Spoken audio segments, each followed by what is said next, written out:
আর এই প্রেক্ষিতেই শুভেন্দু অধিকারী তিনি দাবি করেছেন যে সুপ্রিম কোর্টের নির্দেশে এসআইআর এর নথি যাচাইয়ে বিচারকরা 12টি রাজ্যে এসআইআর শুধুমাত্র পশ্চিমবঙ্গে ব্যতিক্রমী সিদ্ধান্ত, ছাড়াই বাছাই হবে, সিদ্ধান্ত নেবেন জুডিশিয়াল অফিসাররা।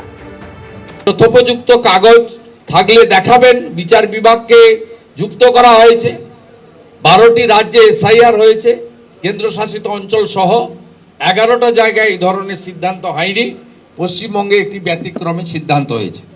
আমি অনুরোধ করব যে কোনো লিয়াজো অফিসারকে আপনি অ্যালাউ করতে পারেন না বা করবেন না। ছাড়াই বাছাই হবে ডকুমেন্টের ভিত্তিতে, অর্থাৎ কাগজের ভিত্তিতে, প্রমাণের ভিত্তিতে, এবং সেক্ষেত্রে জুডিশিয়াল অফিসাররা হচ্ছে চূড়ান্ত সিদ্ধান্ত অ্যাকসেপ্ট অর রিজেক্ট করবেন।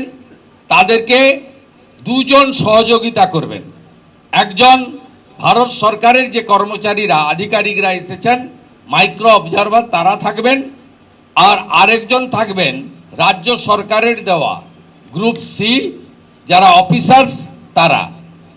কিন্তু সেখানে লিয়াজোর কথা বলা নেই। এই লিয়াজো আমরা দেখেছি পুলিশ অবজারভার, জেনারেল অবজারভারদের সঙ্গে বিশেষ রাজনৈতিক দলের লোকেদেরকে লিয়াজো করা হয় এবং তারা লিয়াজো অফিসার হিসেবে প্রথমে ম্যানেজ করার চেষ্টা করেন, পরে যদি কথা না শোনেন, ম্যানেজ না হন, বাধা দেওয়ার চেষ্টা করেন। কাল রাত্রি 8:55-তে পূর্ব মেদিনীপুরের ইলেকশন সেল থেকে এডিএম এলআর কি পোস্ট করেছেন, সম্পূর্ণ অবৈধ, সুপ্রিম কোর্টের ডাইরেকশনের পরিপন্থী। তো ওয়েস্ট বেঙ্গলকে অনুরোধ করব যে এর বিরুদ্ধে ব্যবস্থা নেওয়ার জন্য। আমি এরপরে সোশ্যাল মিডিয়াতেও দেব এবং বিজেপির পক্ষ থেকে আমরা রিটিন কমপ্লেনও সিইসিকে আমরা ইসিআইকে পাঠাবো। দিশাহারা মন্তব্য।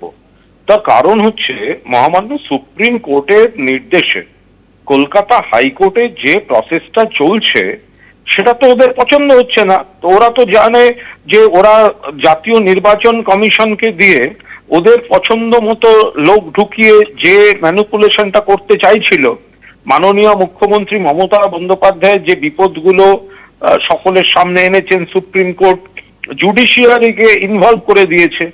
তো এখন এই যে সব কথাগুলো শুনছেন না এখন ওদের, এটা হচ্ছে নাচতে না জানলে উঠোন বাঁকা।